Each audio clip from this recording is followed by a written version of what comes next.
витамин эсвэл нэмэлт бүтээгдэхүүн уун гэхээр хаяа хэцүү санагддаг. Эсвэл бүр мартчихдаг. Авч явахад бэрх гэж боддог байсан бол ерөөсөө тийм биш байсан. За balance and burn системийг 1 сар хагас сууж байна. Энэ систем дотроо 2 бүтээгдэхүүнтэй balance care болон burn and control гэсэн 2 тусдаа савлгаатай. Balance and care гэдэг стик нь нунтаг хэлбэртэй. Шууд амандаа уусгаж уудаг. Хүсвэл усанд ч уусгаж ууж болно. Би бол ингээ амандаа шууд хийж уугаад ус уучдаг. Өглөө босонгуудаа уугаад дадчихад аюулгүй амархан. За энэхүү нунтаг нь гидсний хамгаалтын давхрыг бэхжүүлж GLP-1 ялгарлтыг дэмждэг. Цусны сахарын доктортой байдлыг суурь болж өгдөг. Тийм ч учраас өглөө босоод хамгийн түрүүнд энэ нунтгаа ууч. Burn and control капсулууд нь өдийн өмнө уухад болдог. Control капсул дотроо берберийг агуулдаг. Инсулиний мэдрэмтгий байдлыг дэмждэг. Цусны сахар, огцом өсөж буурахаас сэргийлдэг. Burn капсул нь болохоор дотроо citrus polyphenol хандтай, ногоон цайны хандтай, хар цагаан гааны хандтай. Учираас AMPK-г идэвхжүүлж өөрөөр хэлбэл өөхийг энерги болох явцыг дэмжиж өгдөг. Антиоксидант дэмжлэгтэй. Хамгийн их таалагддаг зүйл бол тус бүр савлгаатай. Цүнхэндээ хийгээд салгаад явхад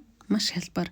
Ажил дээрээ, дасгалын дараа, аялалд, хөдөөд, аян замд гэд хаач дасалж аваад хэрэгтэй тоогоороо аваад явхад тохиромжтой. Тусгай ямар нэгэн аяга, нэмэлт хэмжигч хэрэгсэл ердөө хэрэггүй. За өглөөний дадал маань бол хамгийн ихэнд баланс нунтгаа амандаа уугаад баг зэрэг ус уугаад за 2-3 цагийн дараа капсула өглөөнийхөө цайны өмнө усаар даруулаад уучдаг юм дадалтай болсон. Нийтдээ ерөөсөө 5 минут ч хүрэхгүй. Энэ хялбар байдал нь хэрэглэхэд хялбар байдал нь үнэхээр бүх юм хөнгөвчлж өгдөг. Хэрвээ balance and burn ууж эхэлсэн бол өнөөдөр хэд дэх өдөр дээр явж байгаагаа комментээр ичээрэй.